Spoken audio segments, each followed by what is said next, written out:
Okay, the last week, I got so much to cover tonight that I might end up going a little long, but we'll see. Sometimes I can get I can be moving pretty quick, but I don't like to confuse. Right off the bat, I didn't. I put up a P cloud, something a friend of mine sent me earlier today, and I took a snapshot of it and I put it up a P cloud. It's in the student Dropbox, and it is called, I believe I named it Piano Treasure. Piano Treasure. The reason I put it up there is because of the concept of treasure trove or trover, which I covered in Haslam versus Lockwood, I believe, in the very first week. And it's interesting when these kinds of things are brought up or brought to the attention of the public, because it's always, they're telling you exactly what has happened to your life, what has happened to your inheritance. So I'm going to go ahead and read this real quick. It's only a couple of paragraphs long. But it says, gold was stashed inside an old piano. So again, this is at P Cloud. This is on Student Dropbox, and I believe it's called Piano Treasure. This is from London, Associated Press, London. British officials are trying to trace the owner of a trove of gold coins worth a life-changing amount of money found stashed inside a piano. I hope you've all noticed those key words, people. A coroner investigating the find Thursday urged anyone with information to come forward. When the piano's owners took it to be tuned last year in Shropshire, Central England, it was found to contain a hoard of gold sovereigns minted between the mid-19th and early 20th centuries. Investigators have determined that the piano was built in London in 1906 and sold to a pair of piano teachers in Saffron Walden, Eastern England. They are seeking information on the ownership before 1983. Anyone wanting to make a claim has until April 20th, when coroner John Ellery will conclude his inquest. If the gold's owner or heirs cannot be traced, it will be declared treasure, and the piano's current owners will reap the reward. Officials have not disclosed how much the coins are worth. Peter Revel, who assesses fines for the British Museum's portable antiquities scheme, said it's a hoard of objects which is potentially life-changing for somebody to receive. Now, here's the problem with this article. Almost 100% of the words are speaking of that which I've been speaking of the last 5 weeks. I mean, seriously. They got a coroner involved, information, life-changing, a trove of gold coins, tracing the ownership. 1906 was when the separation of church and state occurred, or 1903. I mean, this whole thing is about the value of your inheritance, life-changing amount of value. The coins found in this piano, life-changing value. And they're saying that if the owners cannot be found, the current owners will reap the reward. So in other words, if the true owners came forward, they would get this, just like when we come forward and lay claim via the zygote, making an a priori claim upon our property, which is our life and our life story. When we do something like that, we reap the value of our existence or our lineage beyond our wildest imagination, because it's our lives. And potentially, since our families never claimed it, it could be the value of our entire lineage, because nobody's ever claimed it. I mean, this stuff has been in the hands of the Roman Catholic Church or somebody, some other person besides ourselves or our families for maybe centuries. So this week I am going to cover my documents, but I want to get a lot of this stuff out of the way first. I passed along something I put together today I call the final thought. And that's what I'm going to cover tonight. So I did put it up at pCloud. I did probably give you a PDF directly, everybody that's listening. So I'm going to go over this tonight, and I'm going to try to get through it. And I hope this opens your eyes, because this final thought is basically a condensation of everything I can possibly talk about in one night that I've been trying to explain for the last 5 weeks. So here's my final thought. Public land. By the way, I'm reading from the document right now. Public land is not allowed to support the church. Remember, public land is not allowed to support the church due to the wall of separation between church, which is mother land, and state, father's name. It says, I believe the only way to end the birth certificate charade, which is a split title, better known as the Sedicate Trust, is to negate the very existence of the two separate land claims created via the afterbirth material by standing upon an a priori zygote claim. Remember, the afterbirth falls upon public lands and is claimed as trover, remember Haslam versus Lockwood, via abandonment by the true owners, i.e. the genuine baby, which is the fetal tissue, and mother, which is maternal tissue. No trust exists when genuine sole ownership is claimed, proven, and intended by the true owner. What does that mean? It means that when the firstborn baby, which is the only survivor of that event, because the afterbirth cannot survive, even though they're calling it born alive persons. It says when the genuine sole ownership is claimed, when you come forward finally, just like the owners of the gold in that piano, when you finally come forward and make a claim and prove your claim, which is what the affidavit, the Minnesota Rule 220 affidavit does, and your intent. So you have to have A, a claim, B, the proof of claim, and finally the intent to not give it away. The intent not to allow it to go to the public. And you know what, let me ask you something real quick. Do you think it's okay to share your life? And if you say yes, you better rethink your position.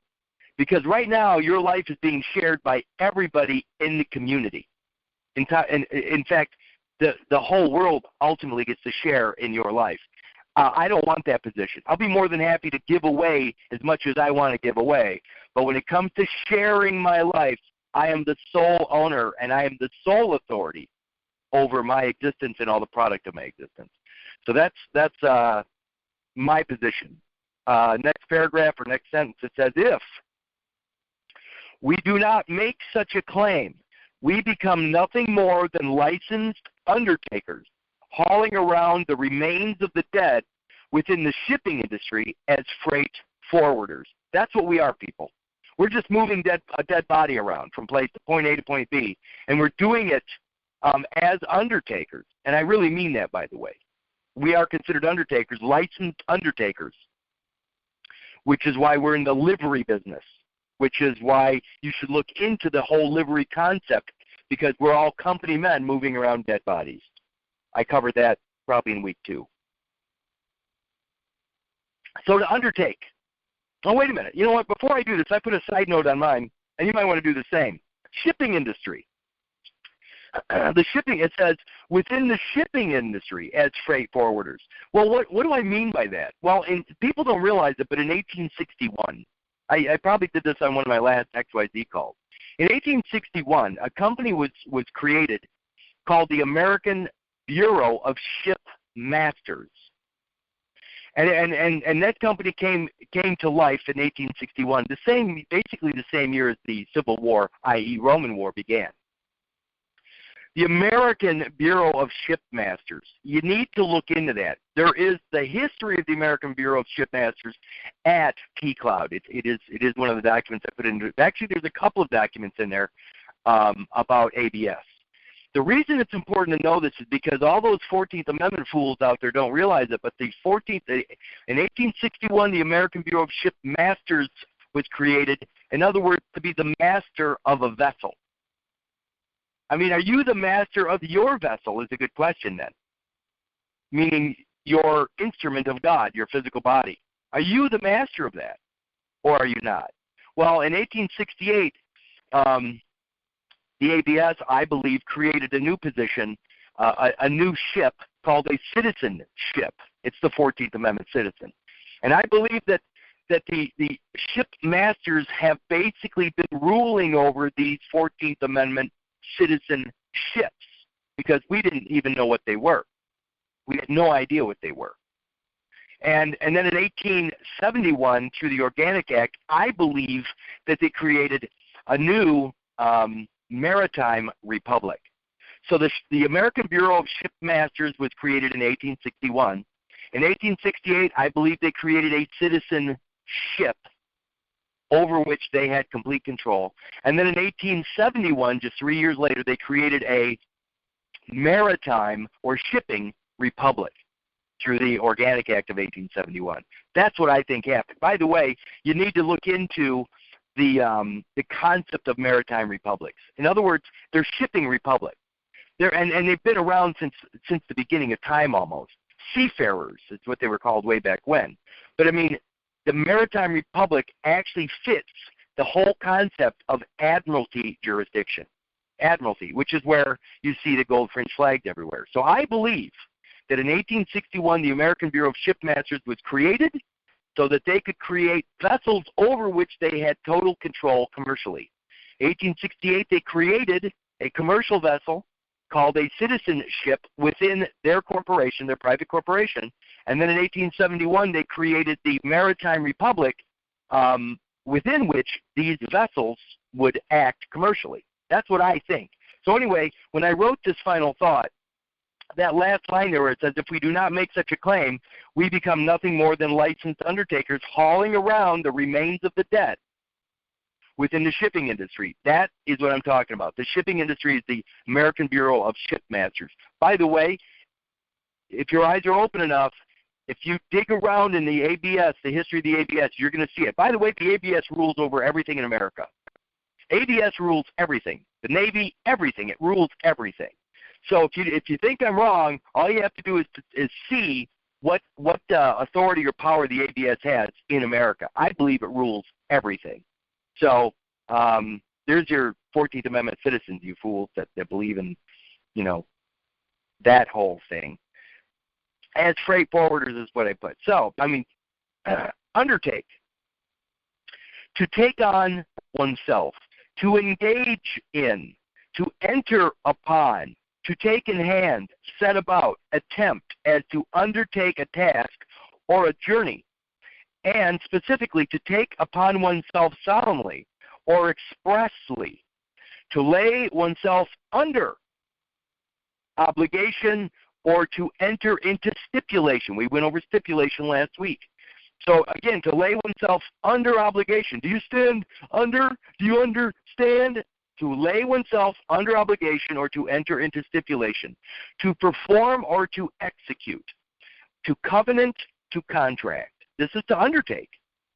Hence, to guarantee, to be surety for, to promise, to accept or take over as a charge. You understand the charges? To accept responsibility for the care of. To engage, to look after, or attend to, as to undertake a patient or guest. To endeavor, to perform, to try, to promise, engage, agree. Remember, to understand means to agree, or to assume an obligation. Undertaker, one who undertakes to do something. In a mechanics lien statute, the word has been held not to include a mere furnisher of material. By the way, mere is mother. A mere furnisher of material in connection with the erection of a building. Not to include. It's interesting, isn't it? I'm pretty sure that the word mere has something to do with the church side of the equation. In other words, the mother side. One whose business is to prepare the dead for burial and to take the charge and management of funerals, which may very well be happening in that courtroom. Undertaking. a promise, engagement, or stipulation, an engagement by one of the parties to a contract to the other, as distinguished from the mutual engagement of the parties to each other. Isn't that interesting? By one of the parties to a contract to the other, as distinguished from a mutual engagement. So one is unilateral and the other is bilateral, meaning a real contract, a real agreement. Because remember, in contract law, you have to have a meeting of the mind. You both have to agree on something. But in an undertaking, it says an engagement by one of the parties to contract to the other, as distinguished from a mutual engagement of the parties to each other. It does not necessarily imply consideration. Well, there's your unilateral aspect. In a somewhat special sense, a promise given in the course of legal proceedings by a party or his counsel, generally as a condition to obtaining some concession from the court or the opposite party. A promise or security in any form. See stipulation. By the way, I believe I covered stipulation pretty much last week. So this is going to be a pretty fun journey tonight. I said shipping industry as a freight forwarder. So I'm going to start with the word freight tonight. And I'm going to go a lot of places tonight. So I hope you printed this out, because it's going to help. It'll be real helpful if you printed this out. Definition of freight. The compensation paid for the transportation of goods. The compensation paid for the transportation of goods. B, cost, help pay the freight. The cost, help pay the freight. By the way, transportation, I'm going to give you, everything I printed was off of Merriam-Webster's, with the exception of just a handful. I'm going to give you the numbers to the terms from Black's Law. So transportation is page 1344. 1344. Now, some of these, hopefully, you're going to start to remember what they mean. Compensation paid for the transportation of goods, page 1344. Transportation, the movement of goods or persons from one place to another by a carrier. In criminal law, a transportation is a species of punishment consisting in removing the criminal from his own country to another, usually a penal colony, there to remain in exile for a prescribed period.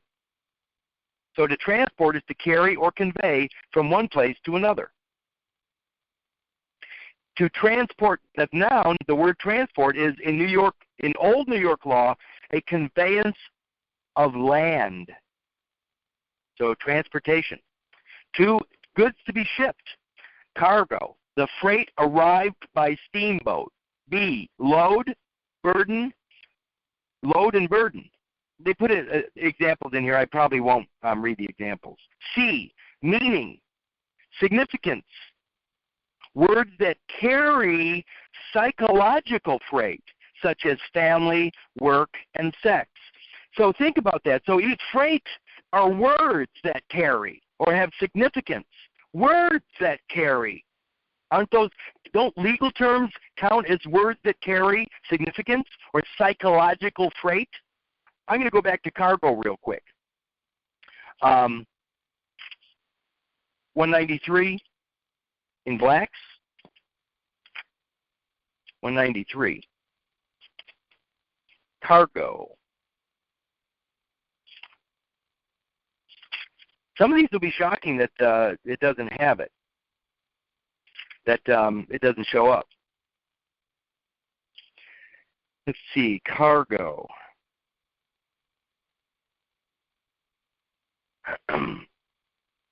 Okay, 193. Cargo, the load, i.e. freight, of a vessel, train, truck, airplane, or other carrier. So load and carrier. There's some key words that are going to keep coming up, so just keep your ears perked here. Cargo, the load of a vessel, train, truck, airplane, or other carrier. The load of another carrier. It says vessel, train, truck, or airplane, or other carrier. That could be mother. Couldn't mother be carrying some cargo? Other carrier. Don't they talk about mother carrying a child? Well, it could be a boy. She's carrying it low. It could be high. I don't know which is which. I'm just throwing that out there because I've heard that before. Cargo.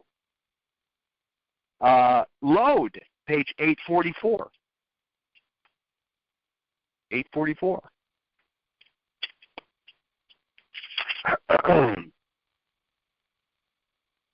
Now, what's funny is I couldn't find load in blacks. I couldn't find load in blacks.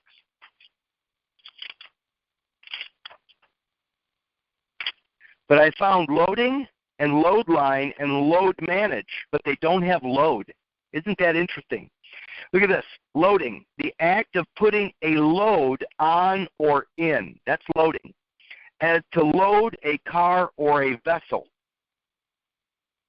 So, isn't it interesting? They won't explain what a load is. Load line, well, we don't need to go into that, but look at that. The difference between gross and net premiums on insurance policies. So loading also is talking about insurance or burden, page 177.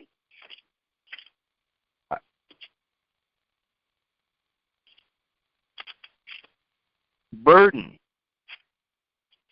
I always liked this term when I ran across it years ago, because I always picture a man, when he's born, he's all free of all these burdens, and then over the years, as he's moving through life, all of these things get piled on him. I always envisioned like animal skin being piled on a guy to the point where he couldn't even carry the load anymore. He couldn't carry that burden.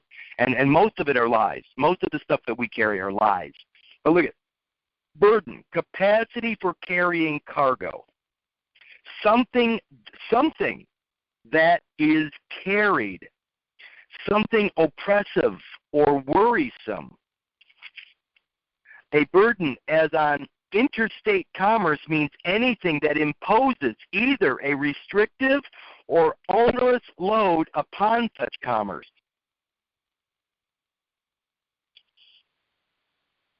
Then there's the burden of proof, burden of producing evidence, burden of persuasion, burden of going forward.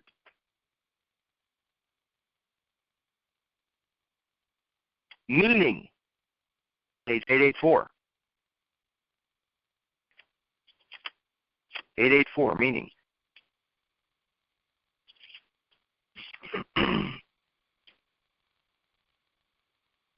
By the way, you don't see these numbers on your sheet. I put them above all of mine when I put it together. Meaning.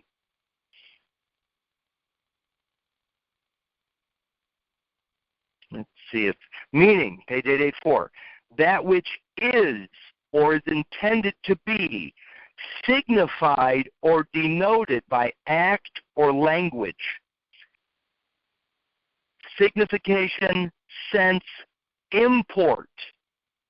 So something gets meaning through import. By the way, do we remember, do I have it around me here somewhere? Do we remember the etymology of no one? No one? Let me see if I have it right here, because it's about import. It's about import. Let's see if I have it. There it is right here. Look at this.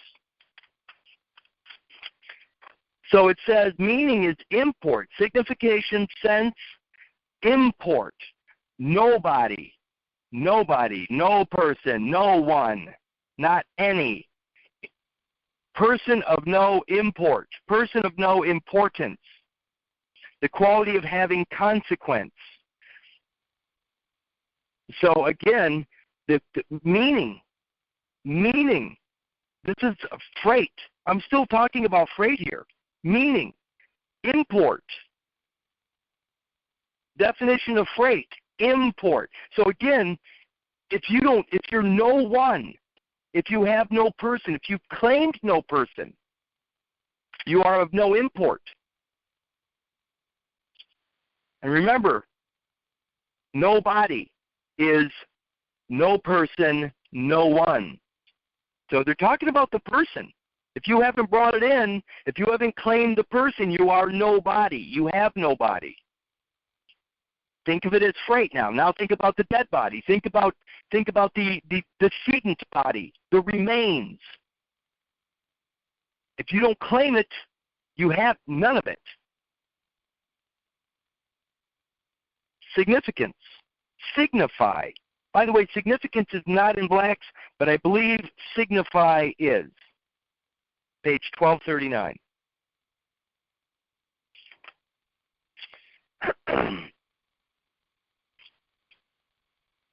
Signify.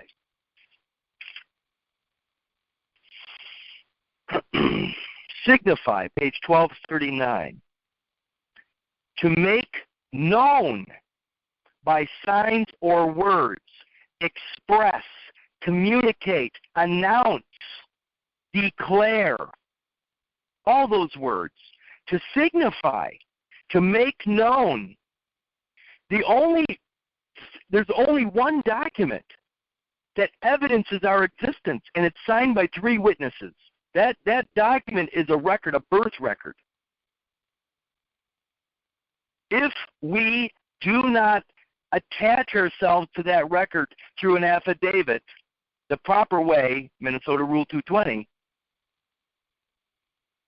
we have no claim upon that moment. We don't have any claim upon that knowledge. It says signify, to make known. You are unknown. You are not known if you're not attached to that record, meaning you don't exist in their world. If you're not, think about this. I've been telling people that I don't think we're trying to escape from anything. I think we're trying to get into something. I think we're trying to get into the United States of America because we are not known there. There's a record of somebody being born there, but they went missing from day one. We need to reattach ourselves to the record that identifies our position, our status, our standing inside that country. And until we do that, we are not known.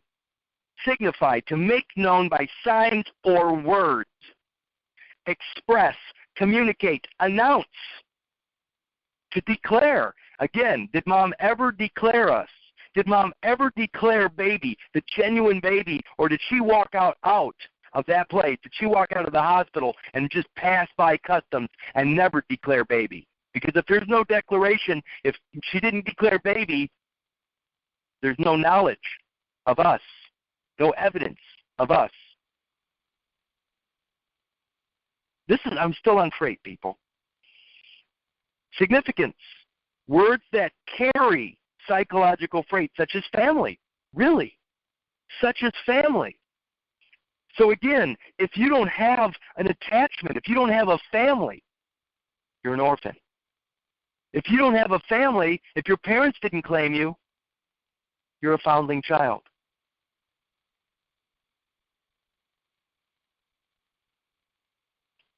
Three, the ordinary transportation of goods by a common carrier, and this is important, and distinguished from express. So they're saying that definition of freight is the ordinary transportation of goods by a common carrier and distinguished from express. So express and freight may be different. Distinguished. What is distinguished? Page 425. I'm only going through the Black's definitions right now because as I go through the paper, I'll be doing Webster's. So 425. I hope you can see the importance of having a physical copy of Black's Law. A tangible, real-world, substantial copy of Black's Law. 425, distinguish. To point out an essential difference. To prove a case cited as applicable or inapplicable. Okay. Distinguish from express. So, distinguish is to point out an essential difference. Oh, living or dead, missing or here. I think that it's essential that we understand the word distinguish. Distinguishing mark. A birth mark. Some people think that it has to be on your skin or on your body somewhere. But when you understand the legal term mark, it can be the name or a baby footprint perhaps, or something along those lines, a mark. It could be a belief system like a cross, could be a mark. So a birth mark, scar, or other like feature which distinguishes a person. A mark on a ballot which takes away its secrecy. We don't need to go there, although it does make a difference somewhere else, but not tonight. So, distinguished from express. So, the ordinary transportation of goods by a common carrier. That's the definition of freight. And it's distinguished from express. So, freight and express are two different, very different, essentially different, according to the word distinguish. So, I'm going to go to express, page 521.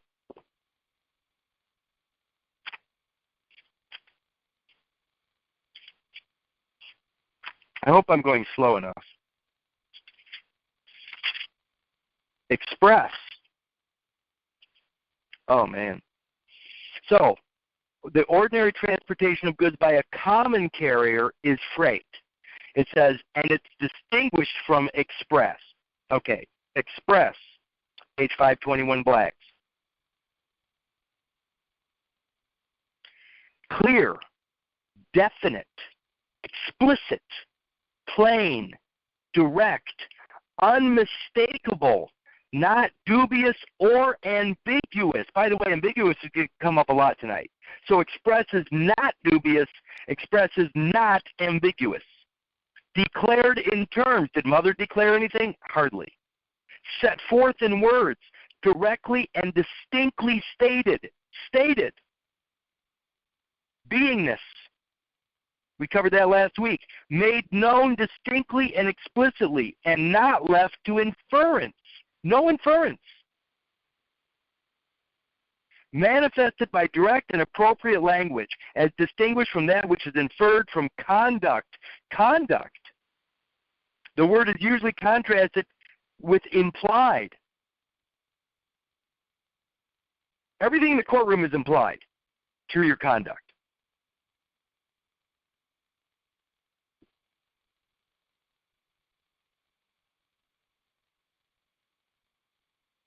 Let's see, express abrogation. Abrogation by express provision or enactment.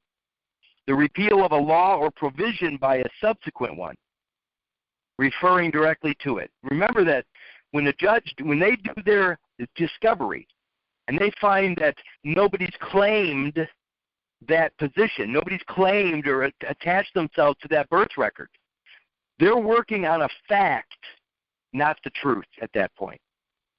They're not interested in the fact that you're a living man standing in front of them and you are the very person that they're looking for. They don't care about that because there's no evidence you are. They're looking at the fact that this certificate, this outstanding certificate, evidences a missing man or missing person. That's what they're going with. They're going with the facts, not the truth. Remember, it's a government de facto. So again, freight is not clear, definite, explicit.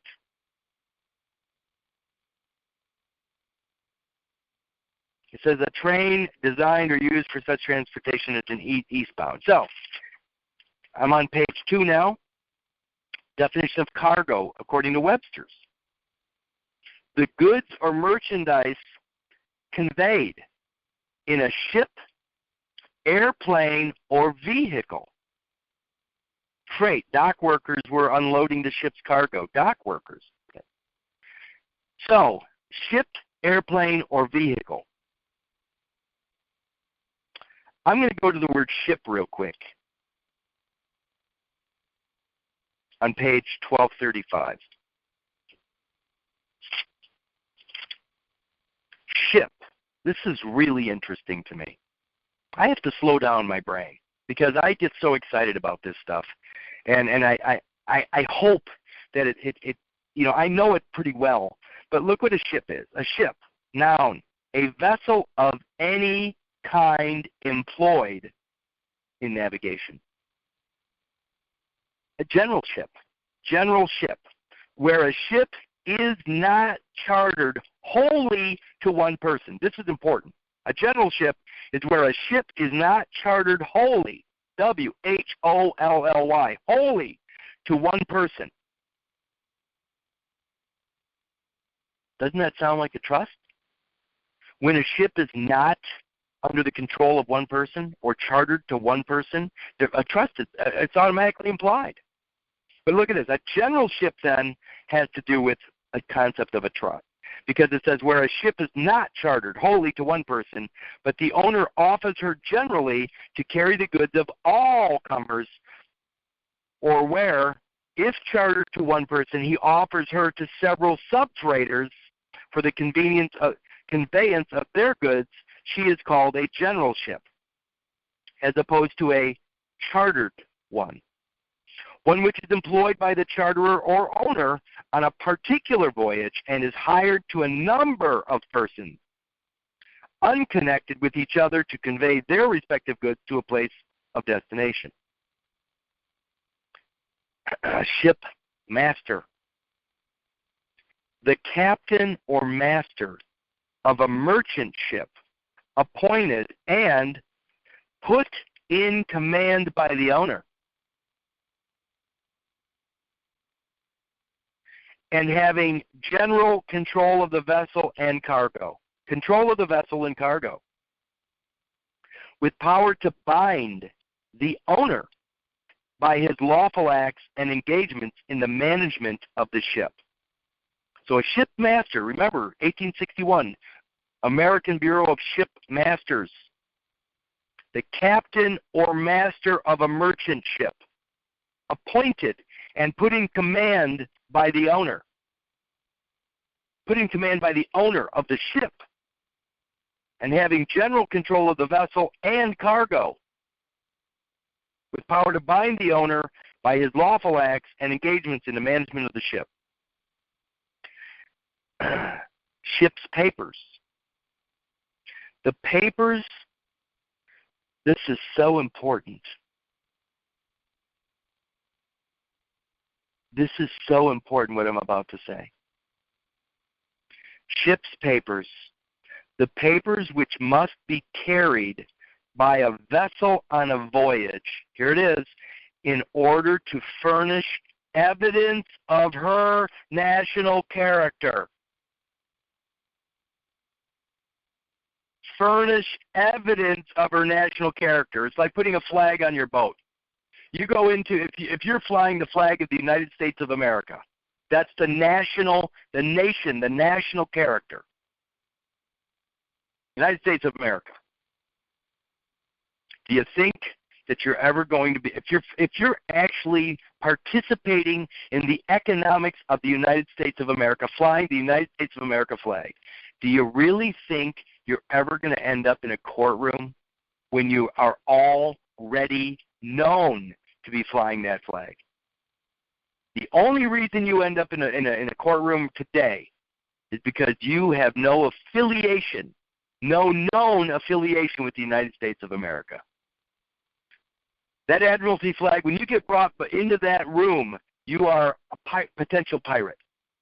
You are an unknown vessel in the waters of the United States of America, probably moving contraband around.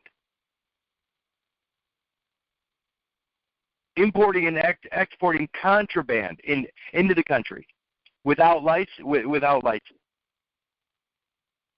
Ship's papers, the papers which must be carried by a vessel on a voyage in order to furnish evidence of her national character, the nature and destination of the cargo, and of compliance with the navigation laws. The ship's papers are of two sorts: those required by the law of a particular country, such as the certificate of registry. There's your DBA, or your registration of the vessel, the assumed name vessel. License, charter party, bills of lading, and of health, and the like. Those required by the law of nations to be on board neutral ships to vindicate their title so that character, or to that character.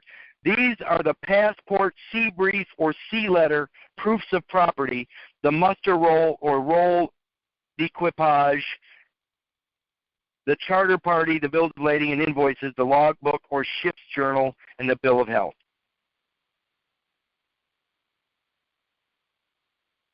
You need a certificate of registry to identify the vessel.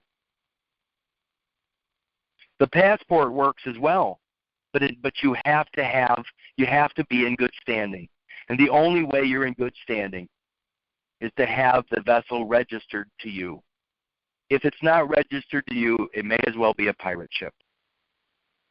By the way, this is all going to tie together by the end of the night. Cargo.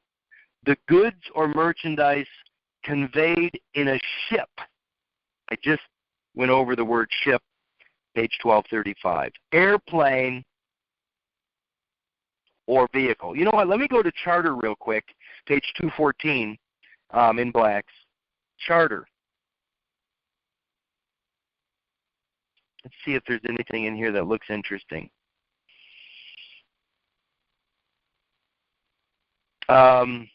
Charterer, one who charters a vessel, airplane, etc., for transportation or voyage.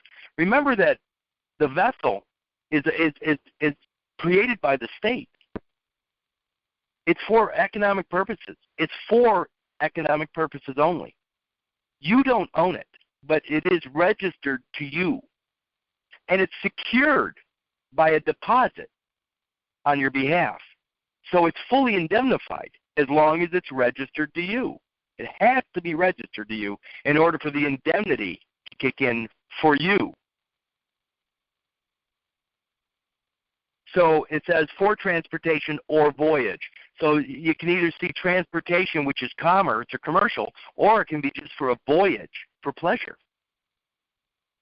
But it needs to be registered to you.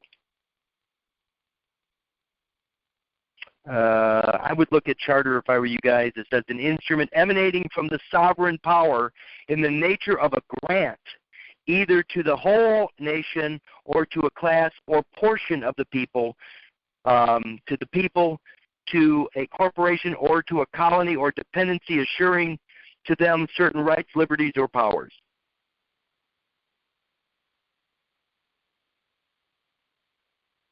Okay. Let's go to, I'm going to skip over airplane because it's not in blacks. And then, or vehicle. This is going to be really interesting. Page 1393. 1393. Vehicle. Now you got to really listen carefully on this. Vehicle, page 1393. That in or on which persons, goods, etc. may be carried from one place to another, especially along the ground.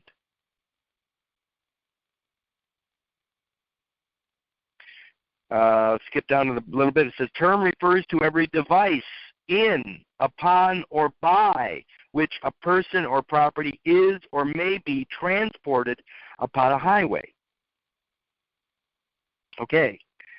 Term refers to every device in, upon, or by which a person or property is or may be transported upon the highway. I hope you heard that. That in or on which persons, goods, etc. Vehicle. That in or on. I want you to, if you have a driver's license, take it out and look at it. My question to you is there a person on that driver's license? And if there is a person on that driver's license, when you put it in your purse or wallet, are you not carrying that person on that card along the ground? So the driver's license, the card itself, that plastic card, is actually a vehicle. And I'm about to prove it to you. So the car, the Chevy, the Ford, whatever you think you're getting into, has nothing to do with the vehicle. The vehicle is the driver's license itself. That is upon which the person is traveling. And you putting it in your wallet or you putting it in your purse, you are conveying or carrying that person via that card, i.e. device, from point A to point B. It's the driver's license, the card itself, which is the vehicle. Never be confused again. I sent you along the Illinois Vehicle Code, Section 216. I sent it along after the fact because I want you to see this with your own eyes. The Illinois Vehicle Code.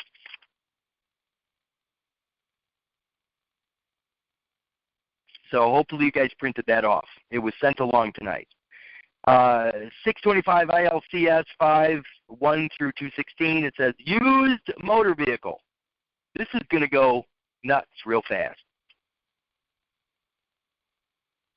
Every motor vehicle which has been sold, bargained, exchanged, given away, or title transferred from the person who first acquired it, from the manufacturer or importer, dealer, or agent of the manufacturer or importer, and so used as to have become what is commonly known as secondhand, within the ordinary meaning thereof.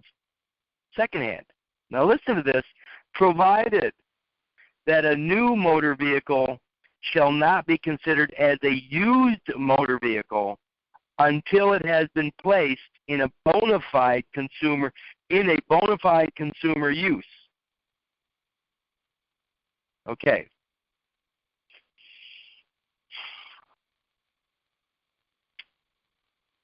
There is a word that I covered on and off for the last 5 weeks called abuse. A-B-U-S-E. Abuse. And abuse means non-use. So if something has been abused, it has not been used. Right here in the highlighted area, I know it's highlighted on yours too, it says, a new motor vehicle shall not be considered as a used motor vehicle until it has been placed in a bona fide consumer use. I'm going to tell you right now that the vehicle is not used.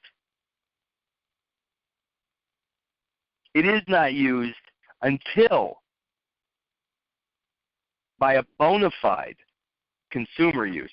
Let's look at bona fide. I don't have this in here yet, but let's just look up bona fide or bona fide real quick. Bona fide.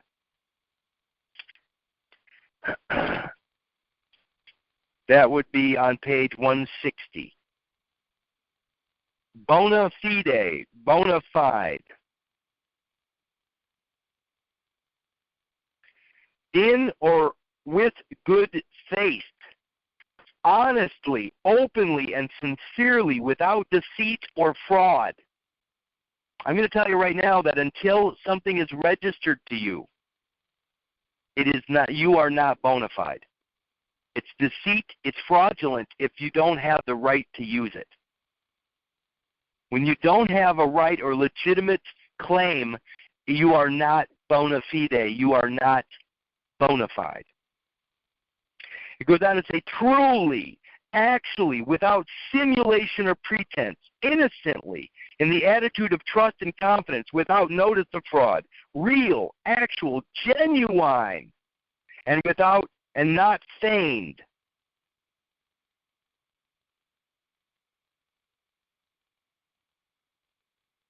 bona fide possessor. It's on page 161. One who not only supposes himself to be the true proprietor of the land, but who is ignorant that his title is contested by some other person claiming a better right to it. Bona fide is very important because it is the firstborn. Bona fide, bona fide is the genuine. If there's not a genuine aspect, if you have, in fact, it is abuse, when the genuine is not involved.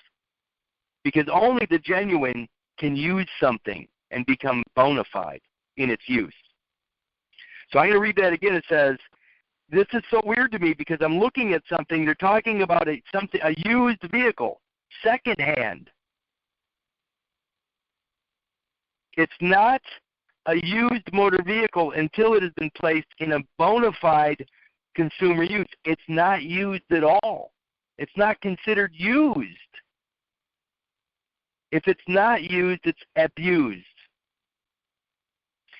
It says, notwithstanding the number of transfers of such motor vehicles, the term bona fide consumer use means actual operation by an owner who acquired the vehicle for use in business or for pleasure purposes and who has been granted a certificate of title on such motor vehicle and has registered such motor vehicle in all accordance with the laws of the residence of the owner. The laws of the residence of the owner. Owner. I put in there, see industrial property abuse. Let's see, do I have my industrial property around here somewhere? Industrial property, yeah. If you go to Article 5 of the Industrial Property Doc,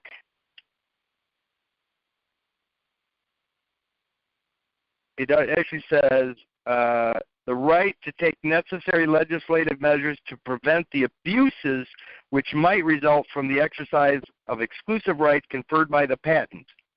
For example, failure to use. Failure to use is an abuse. And when you're not bona fide, when you're not using that property and it's not registered to you, it goes on to say these measures will only provide the revocation of the patents if granting of compulsory licenses will not suffice to prevent such abuses. If you don't have the vehicle registered, I'm not talking about the car or the truck, registered to you, I'm talking about the vessel at this point, you'll have to have a compulsory license issued to you, and that's called a driver's license. Okay, I'm going to keep going here. On the next, right just below that, it has the definition of vehicle. It says every device in, upon, or by which any person or property is or may be transported. Every device. Let's go to the word device real quick. I didn't put that in here yet either. So let's see, device, D-E-V-I-C-E.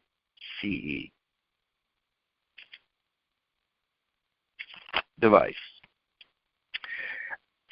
An invention or contrivance, any result of design, intelligent design, as in the phrase gambling device, which means a machine or contrivance of any kind for the playing of an unlawful game of chance or hazard. Here it is, device, a plan or project, a scheme to trick or deceive, a stratagem or artifice. We went over that in the first or second week. As in the laws relating to fraud and cheating. Also, an emblem, pictorial representation. Is that not the driver's license? A pictorial representation or distinguishing mark or sign of any kind, as in the laws prohibiting the marking of ballots used in public elections with any device. In patent laws, a plan or contrivance or an application, adjustment, shaping, or combination of materials or members, there's your afterbirth, for the purpose of accomplishing a particular result or serving a particular use, chiefly by mechanical means and usually simple in character or not highly complex, but involving the exercise of the inventive faculty.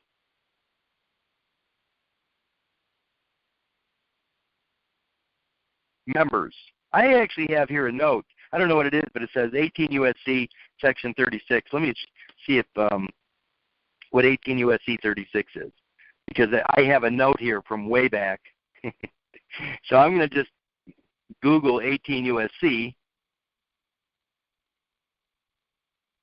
36. Let's see what it says here.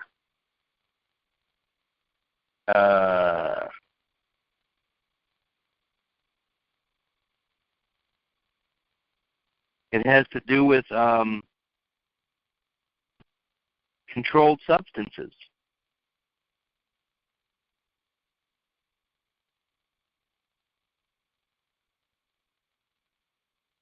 Controlled substances. Interesting. I'm not going to go there because that wasn't part of the plan for the night.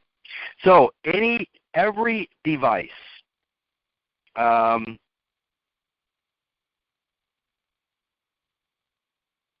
it says, for the purposes of this code, unless otherwise prescribed, a device shall be considered to be a vehicle until such time it either comes within the definition of a junk vehicle as defined under the code, or a junking certificate is issued for it. I thought this was interesting. I wanted to know what junk was. Junk, worn out and discarded material in general that may be turned to some use. Does that sound like Haslam versus Lockwood? Trover? Waste material? It says, worn out and discarded material in general that may be turned to some use. One man's trash is another man's treasure. Goes on to say, articles that have outlived their usefulness in their original form and are commonly gathered up and sold. Commonly gathered, that's the public pool as far as I'm concerned, outlived their usefulness in their original form. Remember that the placenta, or the maternal afterbirth, is absolutely required to get you here.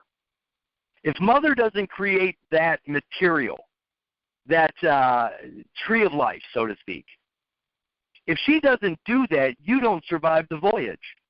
Baby doesn't make it here to the new world.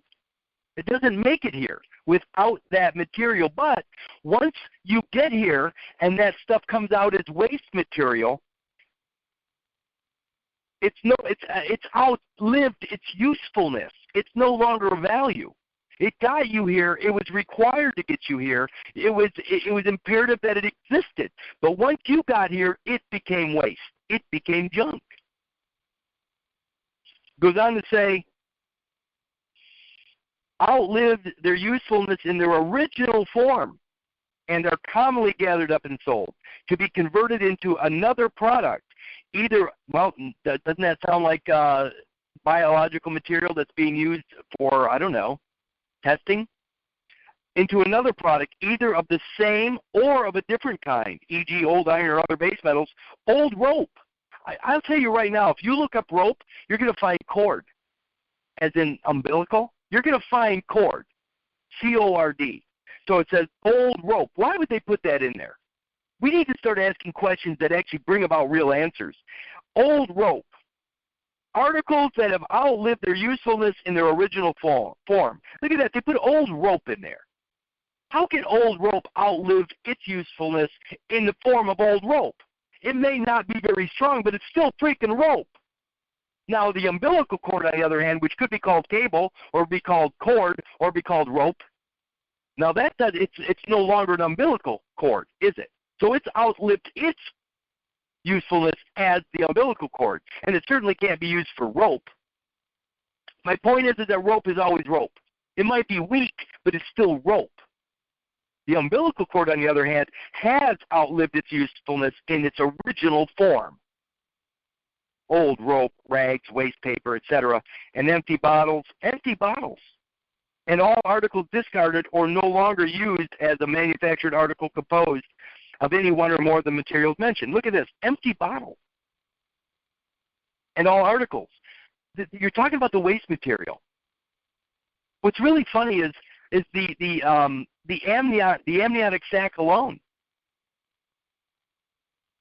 The amniotic sac is almost like a very flexible bottle. because that's the thing that we were contained in. It's a container. But once the genie was left out of that bottle, once baby was born, that bottle or that container got discarded. It became waste material. It outlived its usefulness. It became junk. You know what? You need a license probably to carry that junk around, don't you? All I can think of is blink, blink, blink, blink, blink, blink. You know, remember that show from the 70s? It's a junk dealer. Oh man, I just embarrassed myself. So that's why I put this Illinois vehicle code there, because you got to know that the vehicle is the plastic card that you're carrying. You are carrying that person in your wallet or in your purse. You are a common carrier. Freight, awkward. Okay, definition of goods. Jesus, I'm really only on page 2. A term of variable content and meaning. Goods. It may include every species of personal property, or it may be given a very restricted meaning. Wow, that's pretty specific, isn't it? Hardly. Items of merchandise, supplies, raw materials. There's one right there. Raw materials. There's your DNA. Goods. Does mom carry raw materials? Yes. The zygote is raw materials. It becomes genuine baby, but it is raw materials. Or finished goods. When baby is born, is baby finished? Of course. Firstborn baby is finished. It may continue to grow, but it's finished as that product. So when baby's born, it is finished.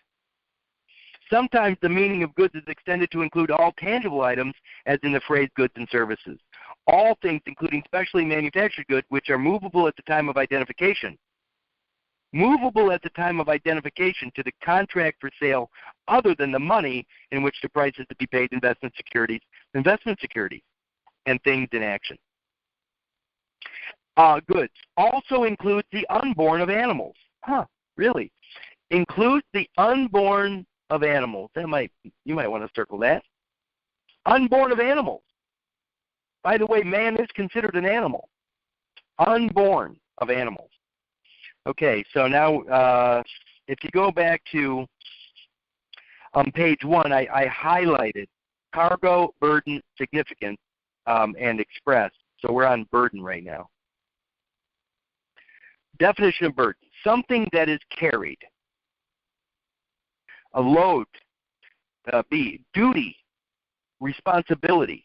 Duty is a burden. Something oppressive or worrisome. The bearing of a load, usually in the phrase beast of burden. A capacity for carrying cargo. 4, load. But I want to go to duty real quick. So a duty is a burden, but let me go to, and I went over this a couple weeks back, probably 3 weeks ago, and you can find this at thebusinessdictionary.com, and what I did is I found the word common market. Common market, because remember back to the American Bureau of Shipmasters and Shippers, we're talking about commerce, global economics. That's all this is, people. It's whose property is it and who can prove it. The whole damn thing always comes down to that. Whose property is it and who can prove it? Now, if it's not your property and you're subject to some shipping laws or some common carrier or freight laws, you have a problem. But if it's your property, then you're good to go. In fact, under the common market, on businessdictionary.com, common market, the definition of common market says a group. By the way, keep thinking of American Bureau of Shipmasters. It says group formed by countries within a geographical area to promote duty-free trade. Duty-free. And look at the definition of burden says a duty. So in other words, if you're promoting duty-free trade, you've just been relieved of a burden. In other words, you're relieved of the burden of carrying this thing. As long as you're a member. It goes on to say, group formed by countries within a geographical area to promote duty-free trade and free movement of labor and capital among its members. And remember, in 1868, they created what? I call it a citizenship, or the 14th Amendment citizenship. If the chip is registered to you, I call it a membership. You now have a membership. It is tied to you, and you are now traveling duty-free with all your labor and capital. But you have to have a membership. A membership. It also goes on to say common markets impose common external tariffs on imports. External tariffs on imports. That means if you're already inside the United States of America, you won't be importing anything because you're already there, which is why you travel duty-free, and your labor and capital gets to move about freely. Free movement of labor and capital. In other words, you don't have the burden. But you got to get there, and you got to have a vessel that's recognized there. You got to be flying the sigil, the flag, the standard of that place. Instead of running from it, instead of thinking that you have to expatriate, which is the absolute worst thing you could possibly do. Remember, patriotism or paternalism is the father side of the equation. The church or the mother side, the maternal, is the matrix. You need to bring those two positions together to be whole, W-H-O-L-E. And when you're whole, you are safe. And when you're whole and you're in the United States of America, you're in heaven. Even though they're still spraying everything all over everybody, there's GMO foods and everything else, I have a sneaking suspicion that when you find your way home, you might have access to a little better than the third world garbage we're stuck with right now through our ridiculous belief systems. Definition of significance. Something that is conveyed as a meaning oftenly obscured or indirectly. The quality of conveying or implying. Remember, no implication. Distinguished from express. It expresses there is no implication. So again, if you follow along, you'll realize that the concept of ambiguity and implication, these are going to be carried through this entire paper here. The quality of being important. It's called a moment. The quality of being statistically significant, important. It actually says being important. And then back to the word nobody. Person of no importance. Nobody. I don't think anybody listening to this wants to be nobody. Anybody listening to this, anybody that has put up with me for 5 weeks does not want to be nobody, a person of no importance. Being important. A couple weeks ago I introduced you to a document, and you have it at P-Cloud. It's called Vested or Contingent Remainders, the Perennial Enigma. It's from 1939. Vested or contingent remainders, the perennial enigma, on page 137.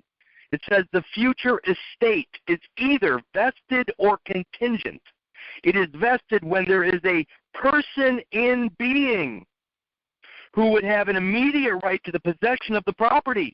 Man, that sounds like a living man to me, in a very inheritable position.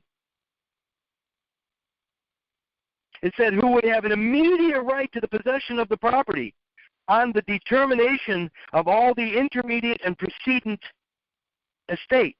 It is contingent, while the person to whom or the event on which it is limited to take effect remains uncertain. If you don't make a claim, if you don't write an affidavit, if you don't claim that memorial, claim that point in time, claim that position, that alpha moment, the beginning of the timeline, the beginning of your life. If you don't claim it, the remains are uncertain. Remains are the afterbirth. It says the future estate is either vested or contingent. What does the Seneca by 1660 Act of 1666 say? I'm looking at it right now. It says that if the supposed dead man proved to be alive, then the title is revested. Part 4. action for mean profits and with interest. It sounds to me like you get everything back with interest, as long as you are a person in being and have claimed your true position. I would say that makes you very significant. The quality of being important. If you're not important enough to even claim your body, then that's right back to the movie, what was it, Hancock, where he says clearly, what kind of a bastard must I have been to not be wanted by anybody, to be claimed by anybody? What kind of a bastard must I have been? What is a bastard? An unclaimed child. You're talking about the afterbirth again, the born alive material that goes unclaimed. What material? What is the only material you can claim of the afterbirth? It's the fetal tissue, the chorion. But once you claim that position, once you claim that record as yours, you're alive again for the first time. In my case, 56 years.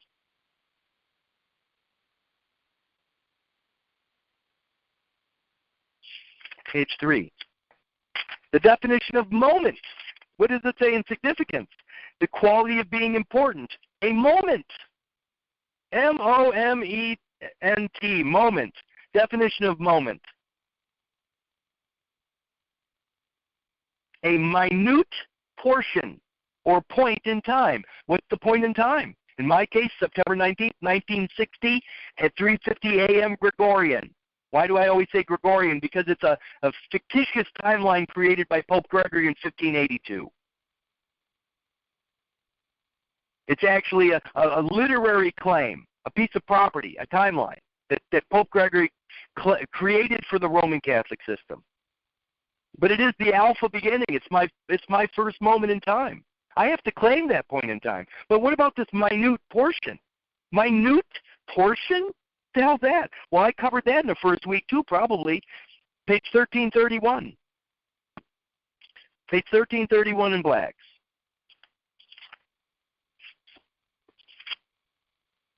Under tithing or tithes, T-I-T-H-E-S, tithes. Minute tithes, page 1331, top left. Small tithes, such as usually belong to a vicar, as of wool, lambs, pigs, butter, cheese, herbs, seeds, eggs, honey, wax, etc. Seeds and eggs. Sperm and ovum. Seeds and eggs. Sperm and ovum. Minute tithes. Definition of moment, a minute portion. Portion.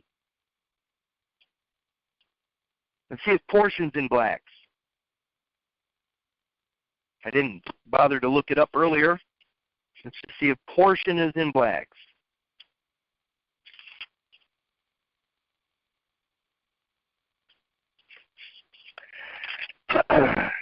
Portion, an allotted part. Page 1046. A share, a parcel, a division in a distribution, a share of an estate. Does that sound like anything that I've been speaking of for 5 weeks? Received by gift or inheritance. I'm going to read portion again. It says I'm a minute portion. Of course, minute tithes is seeds and eggs. But look at this, a portion. Page 1046. An allotted part, a share, a parcel. Sounds like land to me. A division in a distribution. Wow. What's another word for that? A share of an estate or the like, received by gift or inheritance. Well, I would say that on the chorion or the fetal tissue, that's an inheritance. On the maternal afterbirth side, that's a gift because that's mother's property. So, mother giving you the material to get here, which is called what? The tree of life, or the maternal afterbirth. That's a gift from mother. But the combination of mom and dad's DNA, that's inheritance. You inherited those from mom and dad.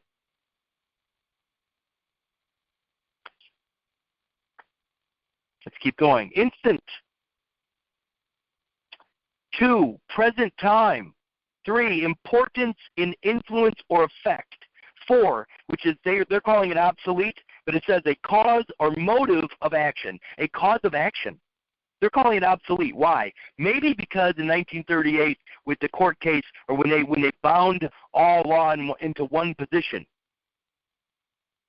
Maybe that's when it became obsolete. But a moment, a cause of action, a cause or motive of action. You know what that equals? I'm going to go to cause of action. A cause. I think I'm going to go to the word claim because I know that that's a cause of action. So let me go to claim real quick. So a moment can also be a claim. Claim. To demand as one's own or as one's right. To assert, to urge, to insist, a cause of action. So a cause of action is also a claim, which is also, or used to be known as a moment, which is also a minute portion or a point of time. A claim. 5, a stage in historical or logical development. A stage in historical or logical development. Does that sound like somewhere between the point of beginning, the zygote, and where you are currently? A moment. Any moment in between the point of conception, where the sperm entered the ovum, and where you are right now is a moment. Every moment. By the way, I had this conversation earlier today that your life has existed from that conception, from the point the zygote was created, or from conception, to all the way up to today.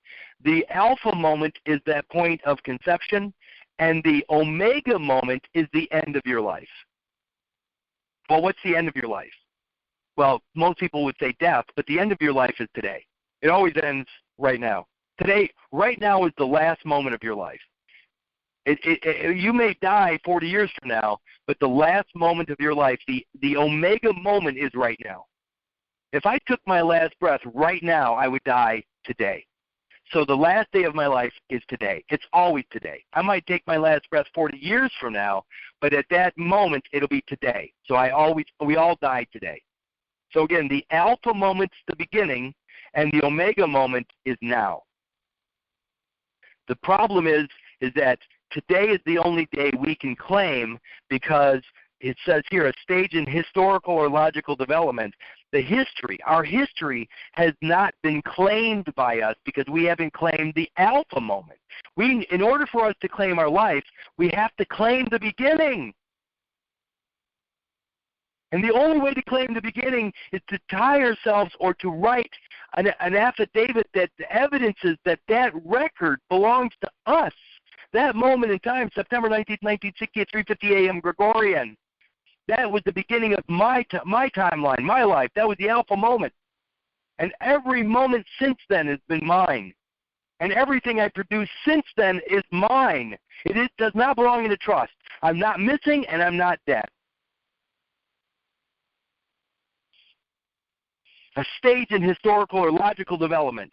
A to B to C to D. Alpha moment. The A to this moment in time. At any point in between is a moment and called a stage in history or logic. If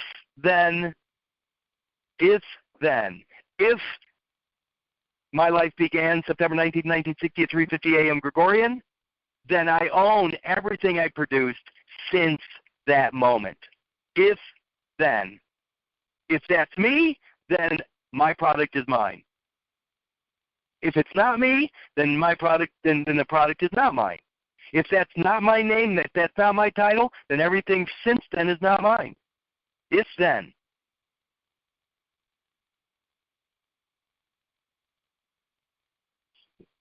Definition of express. Directly, firmly, and explicitly stated, my express order is exact, precise. 2, designed for or adapted to its purposes. B, of a particular sort, specific for that express purpose. Particular, we already know what that is. That's the piece, the part.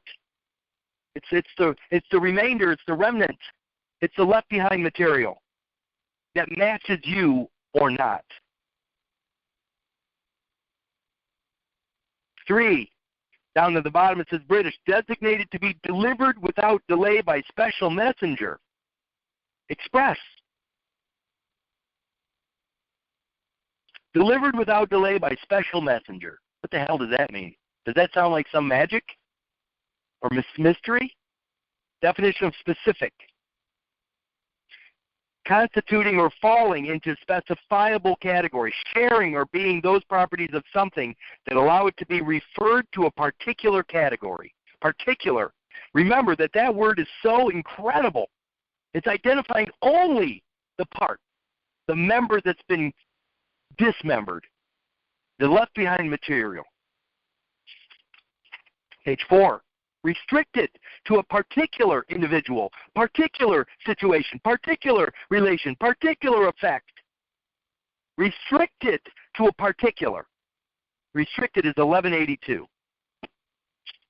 1182. Restricted. This is really important stuff here. Restricted. To restrict is to restrain within bounds, to limit, to confine. A restriction is a limitation, often imposed in a deed or lease respecting the use of which the property may be put. In other words, if this afterbirth, if the maternal afterbirth is only supposed to be used for religious purposes, and I use it for business, I have gone outside the boundaries of its restriction, its restricted use. A restrictive covenant, a provision in a deed limiting the use of the property and prohibiting certain uses.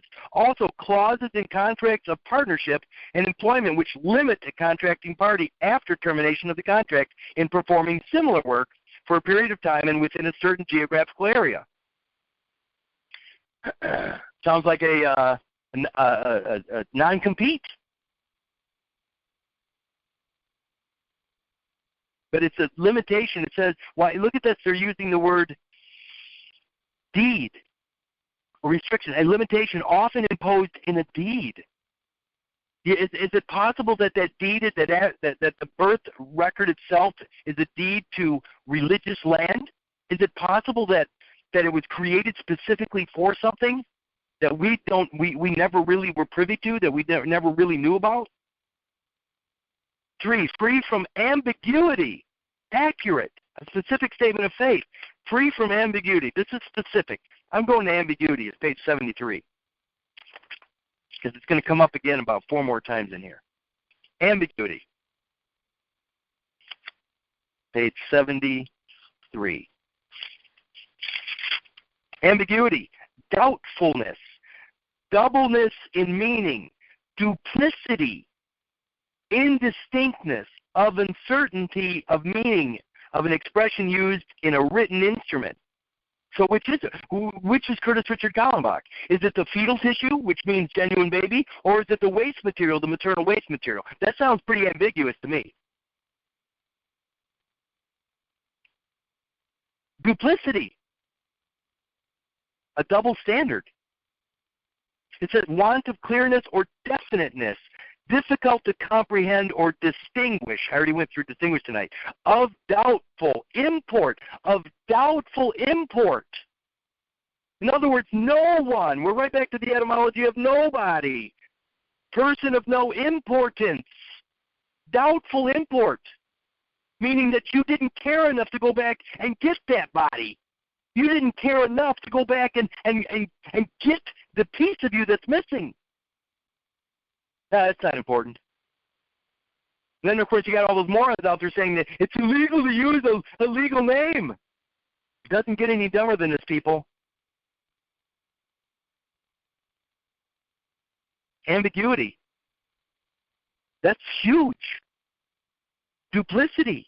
Doubtfulness.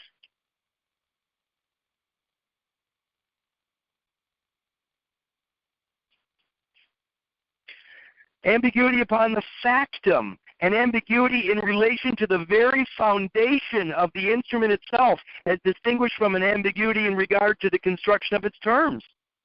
We're talking about, look at it, it says the term is applied, for instance, to a doubt as to whether a testator meant a particular clause to be in part of the will, or whether it was introduced with his knowledge, or whether a codicil was meant to republish a former will, or whether the residuary clause was accidentally omitted. You're talking about the things that are going on in the courtroom.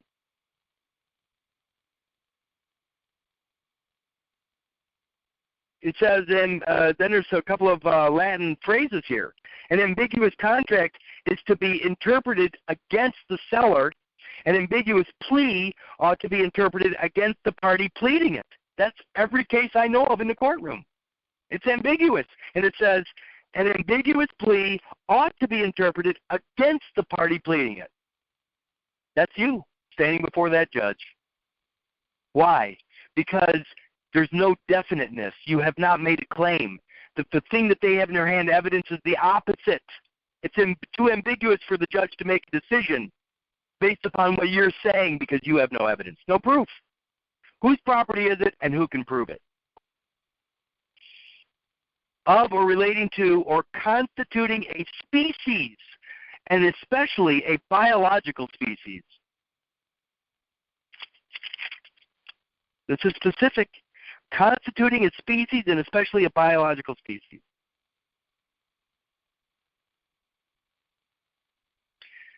Five, being any of various arbitrary physical constants, and especially one relating to quantitative attribute to unit mass, volume, and area. Do they weigh and measure all that after birth? Just asking. Definition of species. By the way, I think that when you understand what's going on here, the whole idea with the origin of species, when you understand the concept of a species, what did they do? When Darwin, by the way, Darwin was part of a group of men, but what did everybody do when Darwin came out with his idea that we crawled out of the muck? Oh no, intelligent design, we're not that, we didn't come from that. Well, what's intelligent design? I would call it a perfect idea or an immaculate conception. That's intelligent design to me. In fact, it's so intelligent it's enslaved an entire planet. You can't get any more intelligent than that. Definition of species, kind, sort, a class of individuals having common attributes. There's your public pool. And designed by a common name. Really? How about John Doe? Specifically, a logical division of genus or more comprehensive class confessing sins. Let's see, I'm going to keep going. A category of biological classification ranking immediately below the genus or subgenus. Below. You understand? Comprising related organisms or populations potentially capable of interbreeding and being designated by a binomial that consists of the name of a genus followed by a Latin or Latinized uncapitalization noun, blah, blah, who cares, an individual or kind belonging to a biological species, a particular kind of atomic nucleus, atom, molecule, or ion. 2, the consecrated Eucharistic elements, this is species, people, the consecrated Eucharistic elements of the Roman Catholic or Eastern Orthodox Eucharist. A mental image, a sensible object, an object of thought, correlative with a natural object. So you got this natural object, and you have an idea attached to it. Like the maternal afterbirth is the actual object, the natural object, the maternal afterbirth. But you make it into something else. You turn that object with your idea. It's an object of thought now, an immaculate conception, and you turn that very pure, unsullied, unadulterated maternal afterbirth with no father into what? Into the sacrificial lamb, into the Christ. The consecrated Eucharistic elements of the Roman Catholic or Eastern Orthodox Church. Consecrated. Well, what is kind? I'll go up to the top again. I highlighted kind. Kind. Nature, family, lineage, manner, fundamental nature or quality, essence. This is kind, K-I-N-D. A group united by common traits or interests. Kind. A group united by common traits or interests. That sounds like the public pool to me. But it says, by the way, remember the common market. What does it say there? Group formed by countries within a geographical area to promote duty-free trade and free movement of labor and capital among its members. Does that sound like a group united by common traits or interests? Certainly common interests. That's the common market. So your membership could be your party, your participation in the United States of America in commerce. So that's a group united by common interests. But what about common traits? A group united by common traits. That sounds a little bit dangerous to me. So I'm going to go and I'm going to look up traits in Webster's because I think this is probably kind of important. Traits, Webster's online. A stroke of or as if of a pencil, a trait. Touch or trace. 2, a distinguishing quality as of a personal character. Curiosity is one of her notable. Oh, look at it. B, an inherited characteristic is a trait. An inherited characteristic is a trait. So a group united by an inherited characteristic is a kind. In kind. You've heard it a lot in your journey if you've been around this garbage for any length of time. In kind. Sounds like coin. Or it sounds like to coin money is something in kind or in specie. Okay, so back up to the species where it says consecrated Eucharistic elements. I did that. I laid that out. But wait a minute. I guess I'm not there yet because kind leads me to essence. The word essence is I didn't highlight it, but it should have been highlighted. Essence. Something that exists. The permanent as contrasted with the accidental element of being.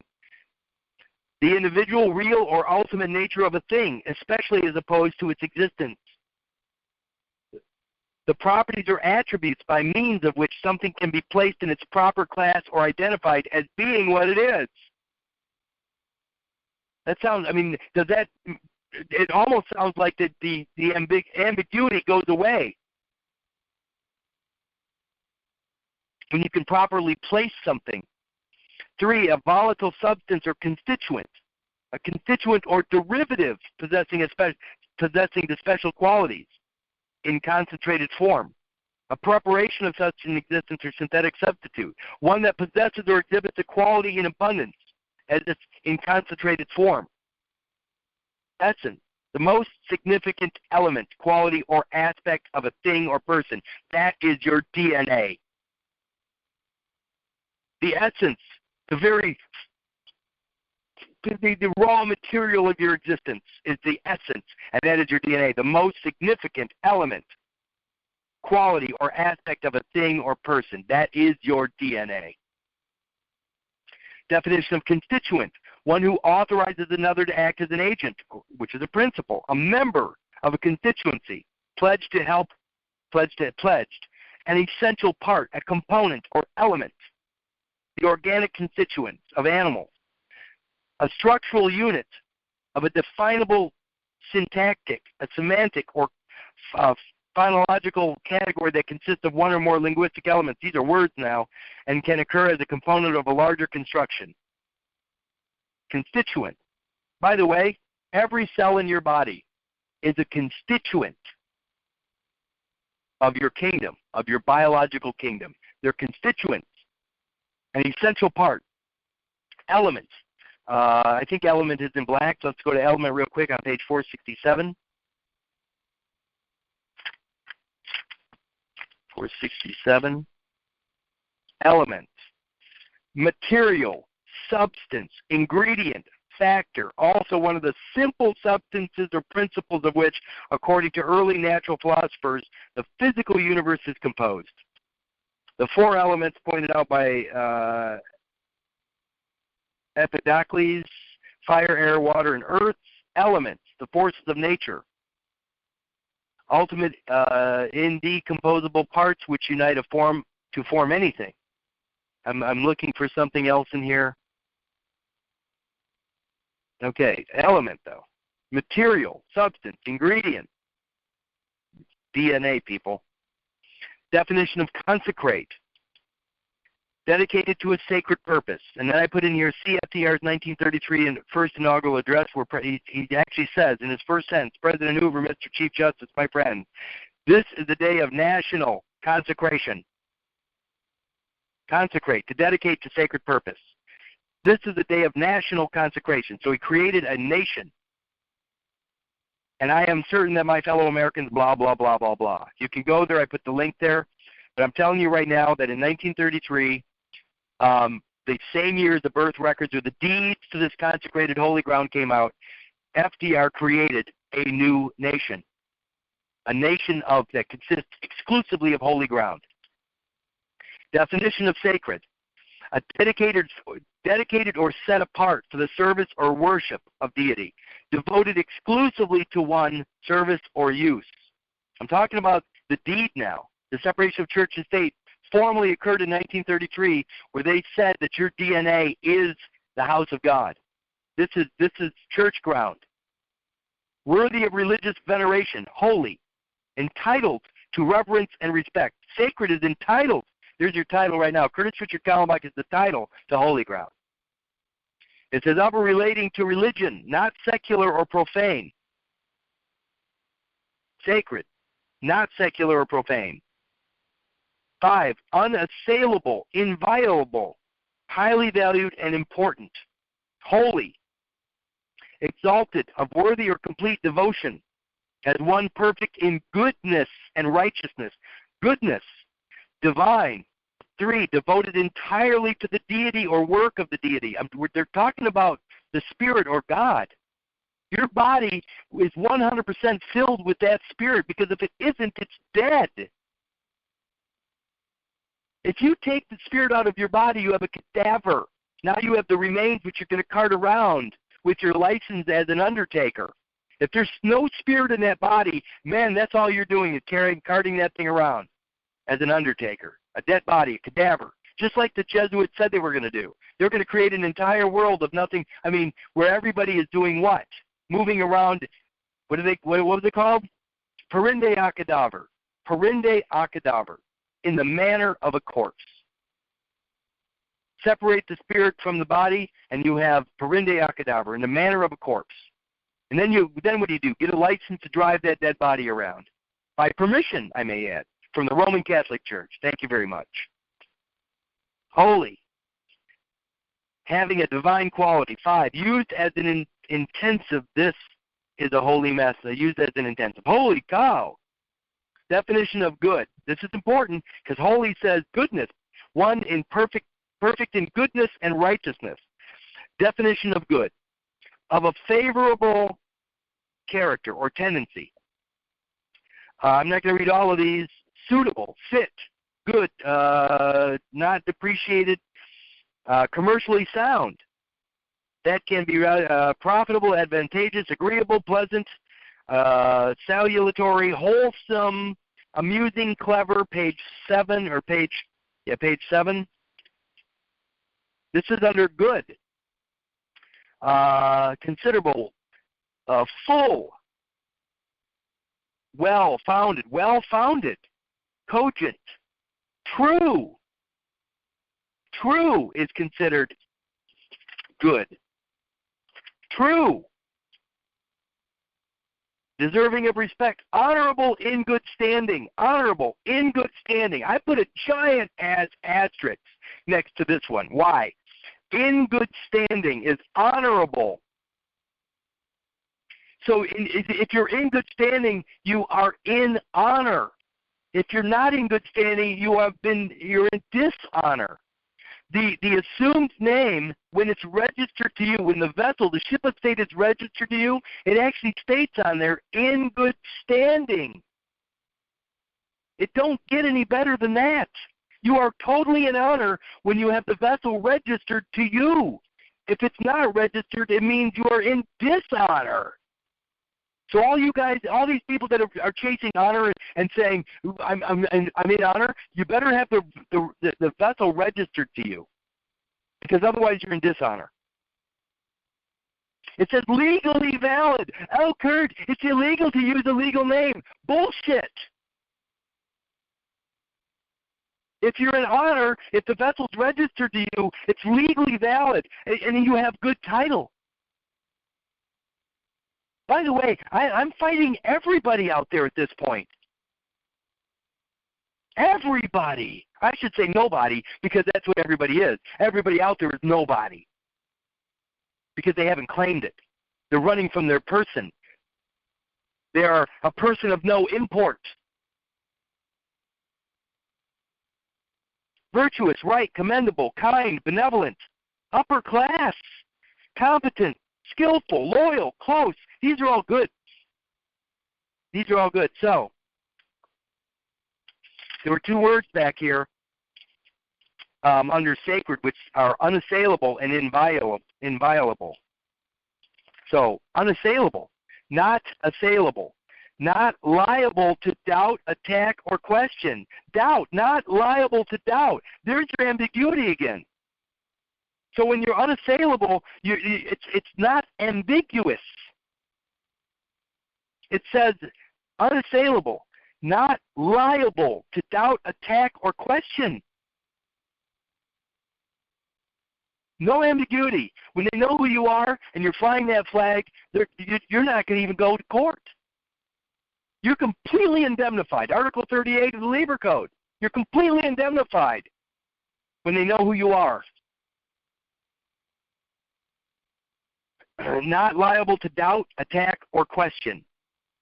Definition of attack: to set upon or work against, to assail with unfriendly or bitter words, to begin to affect or act on, to set to work on, to threaten. That sounds like court to me.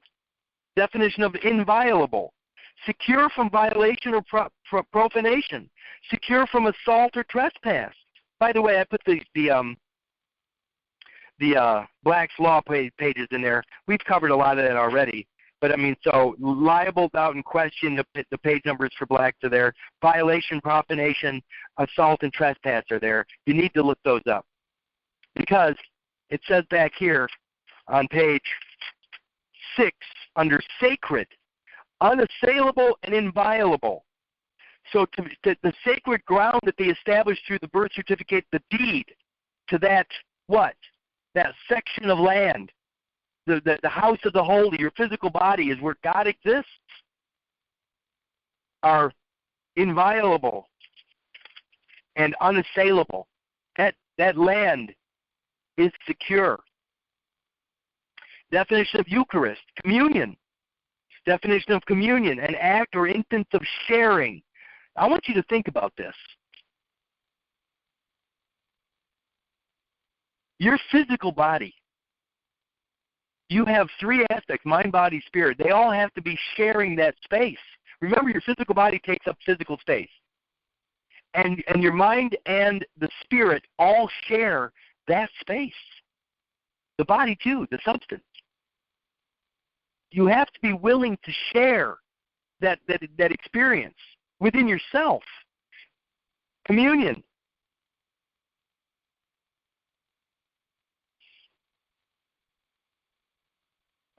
Memorials, communicant, the act of receiving communion. Intimate fellowship. Intimate. Is there anybody more intimate with your body than you? I'm not trying to be funny here. So, try to keep it together. Intimate fellowship. You need to pull yourself together. You need to actually want to participate in your own existence. You don't, I mean, if you leave it to somebody else, if you leave that body behind and let it to be to the welfare state and say everybody else is responsible for that. I would say that that is not an intimate fellowship or communion with God. Definition of element.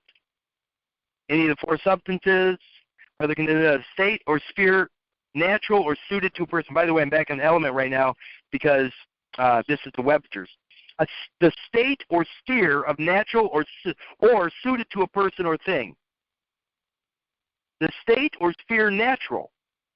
The natural state, the natural sphere, or suited to a person or thing. 2, a constituent part. A constituent part.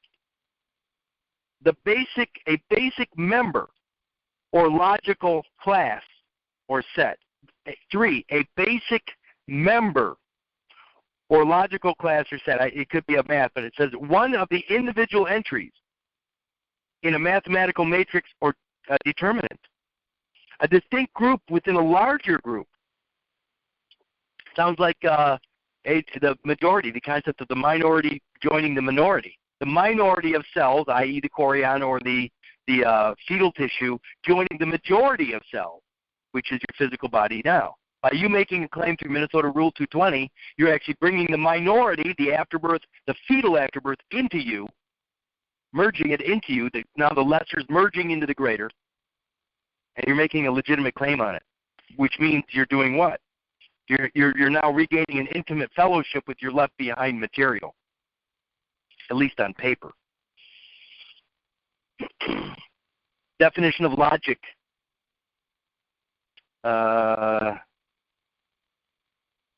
A particular mode of reasoning viewed as valid or faulty. Interrelation or sequence of facts, A to B to C to D. I was born and I'm here. I could not be dead. I am not missing. I'm right here. But I have to be able to claim the past in order to evidence that. If I don't claim the first point or the beginning, I can't be here. That's logic. If I can't claim the very beginning or when I arrived, then where the hell am I claiming to be now? If I didn't begin, I can't be at all. The only evidence of my beginning is the birth record. It had 3 witnesses. I can't speak of it because that would be what? Hearsay. I can't be a witness. I need those other 3 witnesses that signed the document and said, yeah. And then I need to claim it through an affidavit, which is Minnesota Rule 220.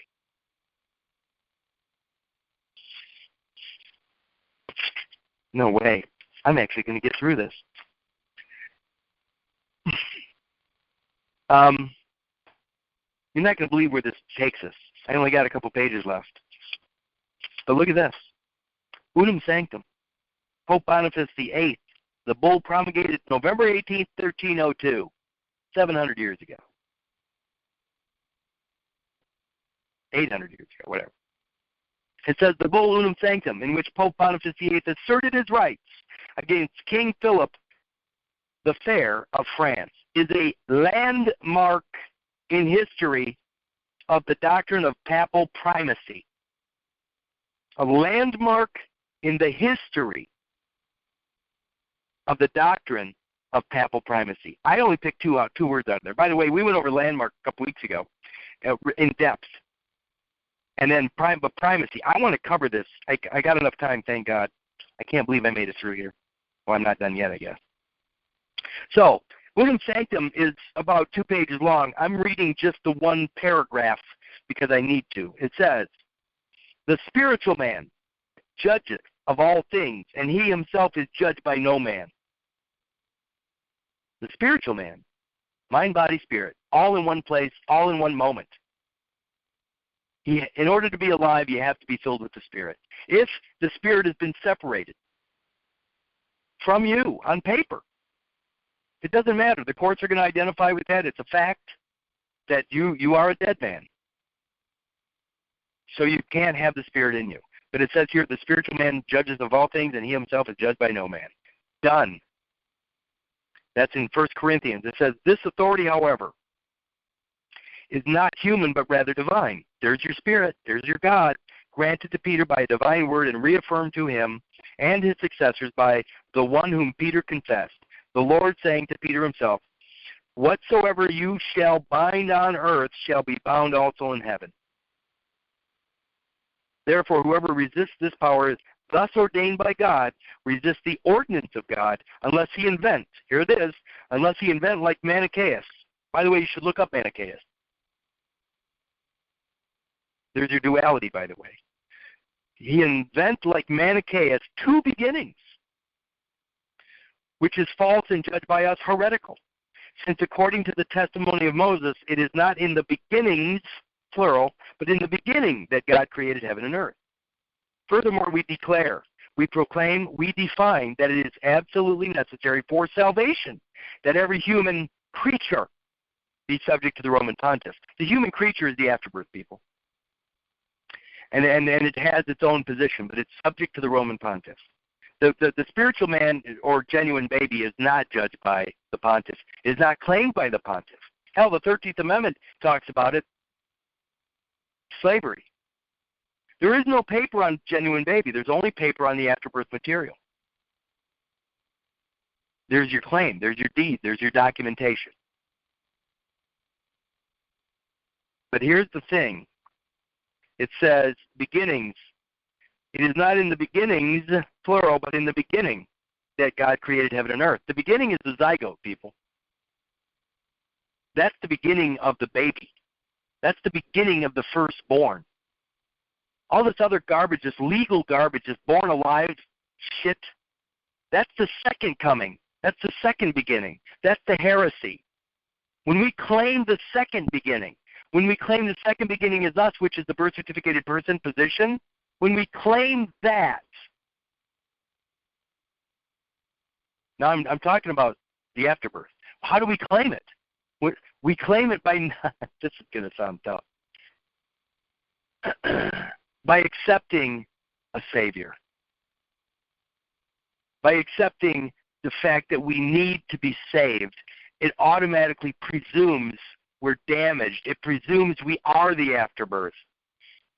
Salvation only is necessary for the human creature, the afterbirth creature. If we claim to be that position, if we claim through our confession, it's called, by the way, it's called conviction, and you are completely nuts when you actually believe this stuff. And you're treated as a nutcase too.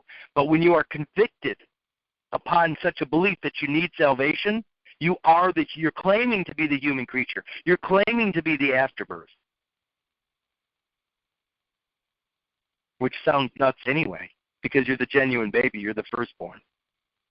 Now, of course, biblically, if you see what happens to the firstborn, that's really what's happened to us. But that's because we believe nonsense. Only the genuine baby is the spiritual man, to be judged by no man.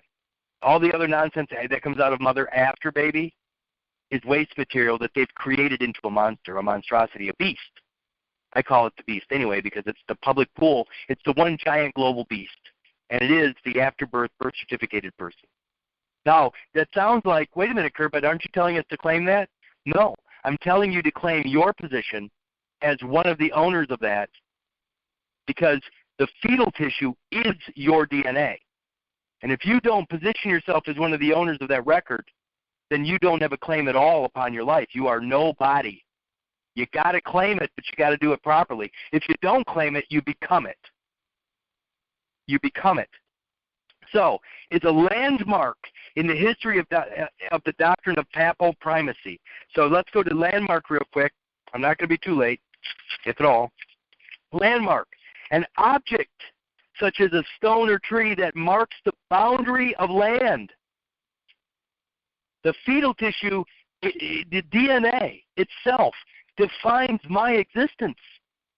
It defines all that I am. But it's the fetal, not the maternal. The maternal is not me. It defines my mother. If I don't lay claim to my position, that fetal tissue stays inside the maternal tissue. The fetal tissue stays inside as if I've never been born. You want to talk mama's boy? If I don't claim the fetal tissue, it stays inside of her. And it says very specifically biblically to come out of her. 2, a conspicuous object on land that marks a locality. When that afterbirth hits the ground in the hospital, it's Haslam versus Lockwood, it's Trover. An object falls to the land.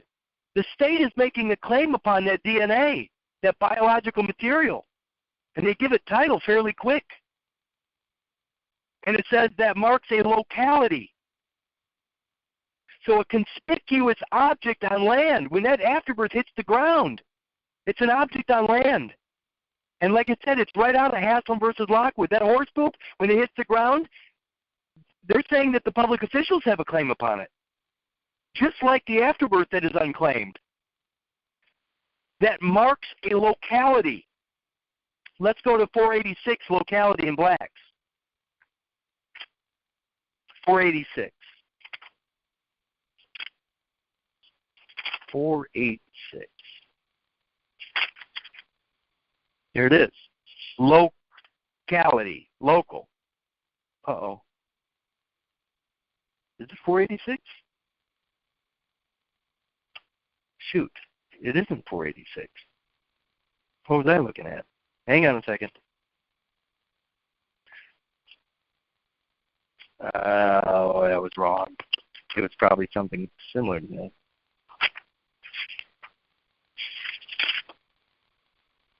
Local. There it is. It's 846. Wow, I didn't even know I had that. I reversed the numbers. It's 846. Locality. A definite region in any part of space. Geographical position. The words localities enact prohibiting carrier from giving undue preference to any locality or subjecting it to undue prejudice denotes origin or destination of traffic and shipping, producing, and consuming areas affected by carriers' rates and practices. By the way, think of mom as a carrier. Because isn't she carrying that child? Isn't she carrying the baby? Isn't she carrying the afterbirth product as well? Locality of a lawsuit. Place where judicial authority may be exercised. Localization, the doctrine that concerns the amount and nature of local activity of a foreign corporation sufficient to subject it to the laws of the state in which it operates. Local law. A local law is one which operates over a particular locality instead of over the whole territory of the state. Isn't that funny? A local law is one that operates over a particular locality. So where is the afterbirth located? It's a particular locality, meaning it's a piece of me, but it's located somewhere else. That's what gives the bar attorneys the right, because that particular body, that particular afterbirth is within the jurisdiction of the District of Columbia. Is it me? No. But if I pull it away from them by making a proper claim, Minnesota Rule 220, it's no longer in that particular location subject to the bar.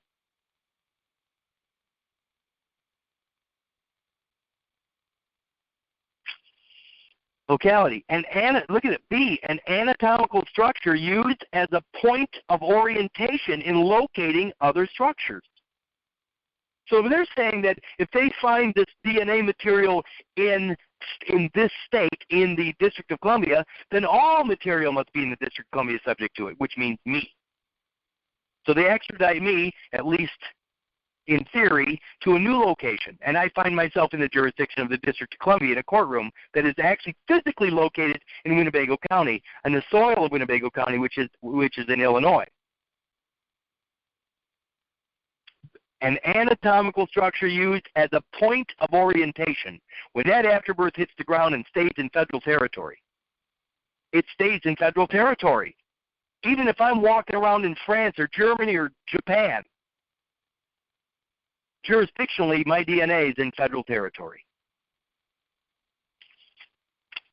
An event or development that marks a turning point or a stage. Really? So now I've become an actor. 4, a structure such as a building or unusual historical and usually aesthetic interest. Historical. There's every moment as of yesterday all the way back to the beginning, the alpha moment. Historical, history, my history. from the point I arrived, September 19, 1960 at 3:50 a.m. Gregorian, all the way up until today, because my history falls into the administrative process of those that have control over that estate. Because I'm missing, I'm dead, I'm presumed dead. Well, I'm not, but everybody listening to this probably is. Landmark, a feature of the land, monument, marker, or other erection set up on the boundary line of two adjoining estates, me and my mother's. And it's still the afterbirth, the fetal afterbirth is still attached to the maternal afterbirth, and so two adjoining estates, my estate and my mother's estate. To fix such boundary, the removing of a landmark is a wrong for which an action lies. You know what? But if I can negate the very existence of the farce, of the charade, then all of their stuff is moot. I'm not an enemy of the state anymore. I'm actually a friend. Definite. Now I'm going to go, and we're going to come full circle here because of the Pope and because of FDR in 1933 when he created he consecrated that nation. Primacy. Remember, what does it say here? Unum Sanctum, in which Pope Boniface VIII asserted his rights against King Philip, the Fair of France, is a landmark in the history of the doctrine of papal primacy. Primacy, the state of being first. I believe I was first. I believe the zygote was first. I believe that the Pope only has authority over the second coming or the afterbirth material. He doesn't have any authority over the first, so that's primacy. I call it a priori. But look what it says here. 2, the office, rank, or preeminence of an ecclesiastical primate. And here's the definition of primate. A bishop who has precedence in a province or a group of provinces or a nation.